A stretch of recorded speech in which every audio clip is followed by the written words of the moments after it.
जब कौसल्या की शादी हुई थी, तब उसके बहुत सारे सपने थे। वह सोचा करती थी हर सपने को दिल खोल कर पूरा करेगी। पति भी कमाऊ मिला था। शहर के मुख्य बाजार में उनकी खुद की दुकान थी। अच्छी कमाई हो जाती थी। कौसल्या का बचपन बंदिशों से गुजरा था। पहले पिता की पाबंदियां, फिर भाइयों की बंदिशें। खुलकर जीने का मौका ही नहीं मिला था। 12वीं पास करते ही पढ़ाई छुड़ा ली गई। घर की चार दीवारी में रहकर जवान हुई थी। उसने सोचा था पति के घर में कुछ रियायतें मिलेगी, घूमेंगे फिरेंगे, नई दुनिया देखेंगे, थोड़ा सा खुलकर जिएंगे।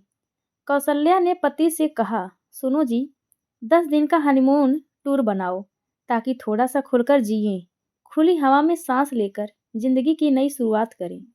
पति ने कहा, अभी इतना टाइम नहीं है कि हम कहीं भी घूम सकें, और इतना पैसा भी नहीं है कि हनीमून जैसे फिजूल के टूर पर खर्च किया जाए। अभी एक बहन और भाई की शादी करनी है, उनकी पढ़ाई पर भी खर्चा लग रहा है। इतने दिनों के लिए मैं दुकान भी बंद नहीं रख सकता, ग्राहक कहीं और से सामान लेने लगेंगे। कौसल्या उदास होकर बोली, फिर मेरे सपनों का क्या होगा? पति बोले, थोड़ा सा धीरज रखो, मैं तुम्हारे हर सपने को पूरा करूंगा, तुम परेशान मत हो। पहले बहन भाई को सेटल करके उनकी शादियां कर दूं, फिर हमारे पास वक्त ही वक्त होगा। फुर्सत की आस में इच्छाओं को पोस्टपोन करना पड़ा। पति दुकान में बिजी हो गए और वह घर गृहस्थी की गाड़ी में सवार होकर घर को संभालने में बिजी हो गई। समय गुजरने लगा। चाहे दिन सुख के गुजरे या दुख के, समय कम वक्त रुकता नहीं, ये चलता ही रहता है। शादी के बाद तो ये चलता नहीं बल्कि दौड़ता है, सोचने का भी अवसर नहीं देता। वर्ष गुजर जाते हैं, पता ही नहीं चलता कब गुजर गए। इस बीच कौसल्या एक बेटी और एक बेटे की माँ बन गई। ननद और देवर दोनों की नौकरी लग गए। अच्छा सा रिश्ता देखकर उनकी शादियां कर दी। ननद अपने ससुराल चली गई। देवर शादी के बाद दूसरे शहर में बस गया। पति की जिम्मेदारियां पूरी हो गईं, मगर फुर्सत अभी भी नहीं मिली। बच्चे स्कूल जाने लगे थे। उन्हें नहला धुलाकर स्कूल भेजना, फिर वापस लाना, उनका होमवर्क करवाना, बस इसी में जिंदगी जैसे खो गई थी। पति को दुकान से फुर्सत मिलना तो जैसे नामुमकिन था। पैसों की कमी नहीं थी, बैंक बैलेंस बढ़ता जा रहा था।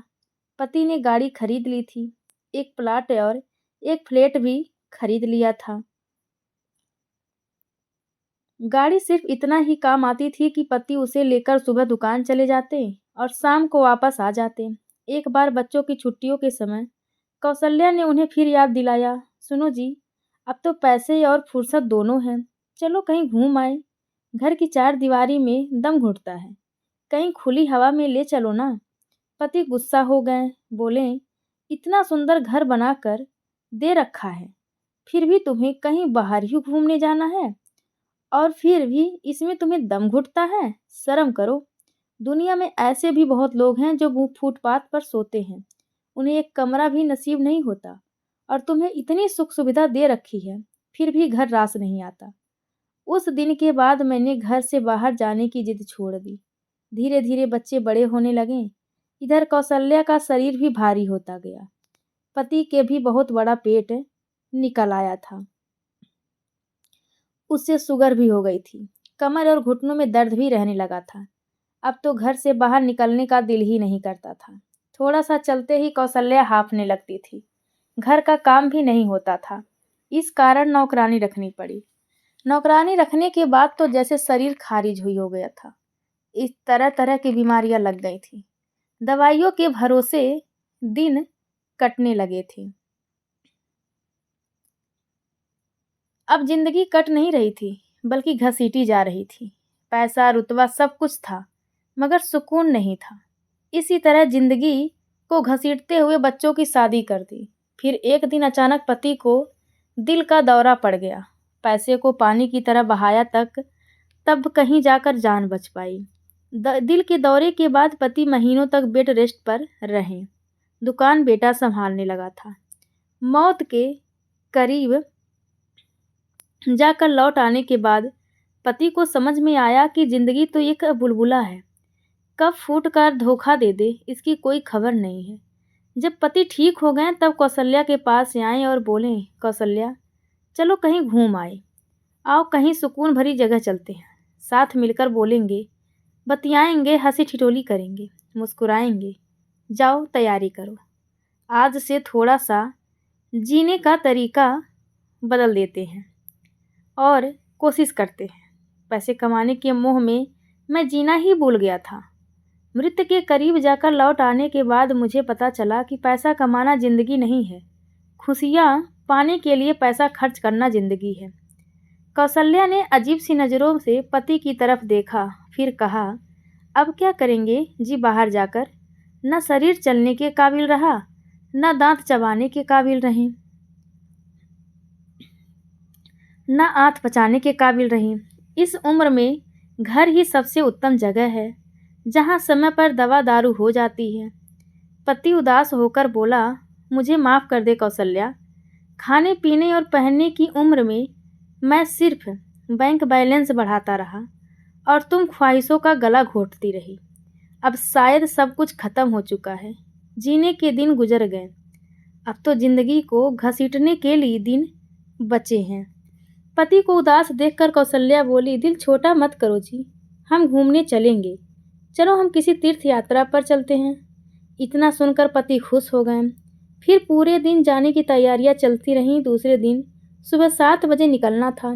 कौशल्या रात भर जाने के बारे में सोचती रही।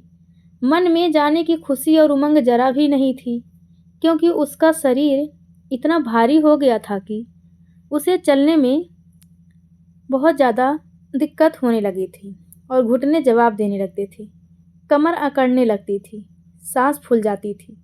सुबह नहाकर कौशल्या पूजा में बैठी थी, अचानक जी घबराने लगा। कौशल्या पति को आवाज़ देना चाही, मगर गले से शब्द नहीं निकले, सांस रुक गई थी। अचानक बैठे ही उसका शरीर आगे की तरफ झुक गया। फिर उसने महसूस किया जैसे वह काफ़ी हल्की फुल्की हो गई है। अब चलने में जरा भी परेशानी नहीं हो रही थी। होती भी कैसे? आत्मा में वजन कहाँ होता है? कौशल्या ने देखा उसका शरीर प्राणविहीन होकर प्रभु के चरणों में पड़ा था। काफ़ी देर बाद पति आए और आवाज़ देने लगे, कौशल्या अभी तक पूजा खत्म नहीं हुई क्या? अरे चलो भाई, देर हो रही है, बाहर ड्राइवर गाड़ी में हमारा इंतजार कर रहा है और तुम हो कि अभी तक तैयार ही नहीं हुई हो। कौशल्या की तरफ से कोई प्रतिक्रिया ना पाकर वे उसके पास बैठ गए। फिर उसका कंधा पकड़कर हिलाने लगे। कौशल्या फिर भी नहीं उठी तो उन्होंने उसकी नब्ज देखी, फिर झटके से उसका हाथ छोड़ दिया। फिर घबराते हुए कांपते हाथों से उन्होंने उसे बैठाने की कोशिश की, मगर उसका निष्प्राण शरीर उनकी गोद में लुढ़क गया। वह उसके माथे पर हाथ फेरते हुए कहने लगे, कौशल्या उठो, ऐसी गहरी नींद में मत सो, अभी तो तेरे साथ थोड़ा सा जीना है मुझे। देखो, तुम फुर्सत निकालने के लिए मुझसे लड़ा करती थी ना, अब तो मेरे पास फुर्सत ही फुर्सत है। उठा जाओ यार, मुझे घबराहट हो रही है। पति की तेज आवाज़ सुनकर बेटा और बहू आ गए। बेटे ने डरते डरते उसकी नब्ज देखी, फिर रुलाई रोकते हुए बोला, पापा मम्मी हम सबको छोड़कर जा चुकी हैं। पति सुन्न पड़ते हुए से बोले, छोड़कर चली गई? बिना बताए ही चली गई? फिर उन्होंने दोनों हाथों से अपने सीने को थाम लिया और झटके से उनका चेहरा नीचे गिरकर उसके शरीर पर टिक गया। जैसे ही पति की आत्मा शरीर से अलग हुई, वह उन्हें नजर आ गई। वे मुस्कुराते हुए बोले, तू क्या समझती है, मैं तुझे अकेले ही चले जाने दूंगा?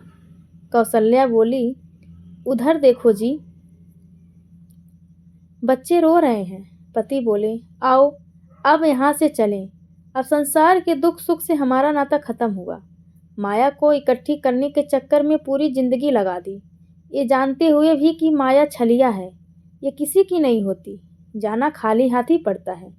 दोस्तों, सब जानते हैं कि इस दुनिया में खाली हाथ आए हैं और खाली हाथ ही जाएंगे, फिर भी धन कमाने के चक्कर में अपनी जिंदगी भूल जाते हैं। हर कोई इतना बिजी हो जाता है कि वह जीना भूल जाता है, स्वास्थ्य की परवाह करना भी छोड़ देता है। तो दोस्तों, यह कहानी आप सभी को कैसी लगी कमेंट करके ज़रूर बताना। धन्यवाद।